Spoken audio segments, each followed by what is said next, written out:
আর মাত্র 4 দিন আছে, তারপরেই কিছু সিম বাতিল করে দেওয়া হবে। কিন্তু তার আগেই গ্রাহককে কি করতে হবে রোববার এ নিয়ে জরুরি বার্তা দিয়েছে বাংলাদেশ টেলিযোগাযোগ নিয়ন্ত্রণ কমিশন বিটিআরসি। আপনার অতি গুরুত্বপূর্ণ সিমটি যদি একবার বাতিল হয়ে যায়, তারপর সিমটি ফিরে পেতে যতই চেষ্টা করুন না কেন কোনো লাভ হবে না। বিটিআরসির ভেরিফাইড ফেসবুক পেজে দেওয়া এক পোস্টে বলা হয়, নিজ এনআইডিতে পছন্দ মতো 10টি সিম কার্ড রেখে অতিরিক্ত সিম কার্ডগুলো বৃহস্পতিবারের মধ্যে সংশ্লিষ্ট মোবাইল অপারেটরের কাস্টমার কেয়ারের মাধ্যমে নিবন্ধন বাতিল বা মালিকানা পরিবর্তন করুন।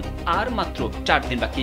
এক ব্যক্তির নামে 10টির বেশি সিম থাকলে সেগুলো বৃহস্পতিবারের মধ্যে সংশ্লিষ্ট অপারেটরের মাধ্যমে নিবন্ধন বাতিল বা মালিকানা পরিবর্তন করতে হবে।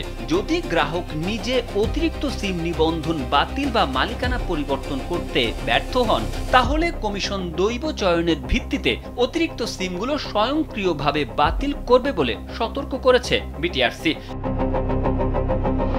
নিজের এনআইডির বিপরীতে কতগুলো সিম নিবন্ধিত আছে তা যাচাই করার জন্য ব্যবহারকারীরা *16001# এনআইডির শেষ 4 ডিজিট পাঠিয়ে তথ্য জানতে পারবেন।